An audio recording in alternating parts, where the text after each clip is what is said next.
భారతీయ పురాణాల లోతుల్లో దాగి ఉన్న రహస్యాలవి మనల్ని అబ్బురపరుస్తాయి. కుశనాభుని 100 మంది కుమార్తెలు వాయుదేవుని కోరికను తిరస్కరించినందుకు ఆయన శాపంతో వంకర్లు పోయి చివరికి బ్రహ్మదత్తుని వివాహం చేసుకున్నారు. పాండురాజు మరణం తరువాత కుంతి మాద్రి ఇద్దరూ సహగమనం చేయడానికి సిద్ధమయ్యారని, అయితే మాద్రి మాత్రమే సహగమనం చేసిందని, కుంతి పాండవులను పెంచడానికి జీవించి ఉందని చాలా మందికి తెలియదు. లక్ష్మీదేవి క్షీరసాగర మథనంలో ఉద్భవించినప్పుడు ఆమెను వివాహం చేసుకోవడానికి దేవతలు అసురులు పోటీ పడినప్పుడు విష్ణువు మాత్రమే ఆమెను పొందడానికి అర్హుడు అని నారదుడు చెప్పాడు. హనుమంతుడు సముద్రాన్ని దాటేటప్పుడు మైనాక పర్వతం అతనికి విశ్రాంతి ఇవ్వడానికి పైకి లేచిందని, అది వాయుదేవునికి కృతజ్ఞతగా చేసిన సహాయమని చాలా మందికి తెలియదు.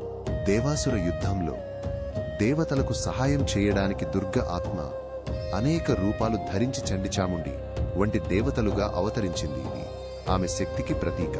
విష్ణువుకు అత్యంత ప్రీతిపాత్రమైన గరుత్మంతుడు తన అన్నగారి శాపం కారణంగానే విష్ణువు వాహనంగా మారాడు. అది సేవకు దారితీసిన ఒక దివ్యమైన నియతి.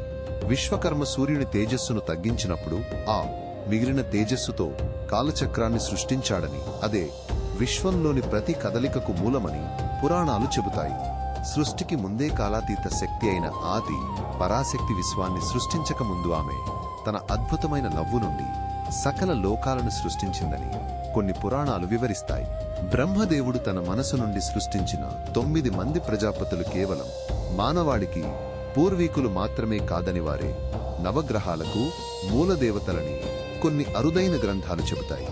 శ్రీకృష్ణుడికి తన 8 మంది ముఖ్య భార్యలలో ఒకరైన సత్యభామ ఒకానొక సందర్భంలో గరుడునిపై కోపించి గరుడుని వెనుక భాగంపై తన కాలు పెట్టిందని, ఇది ఆమె శక్తికి పరాక్రమానికి నిదర్శనం.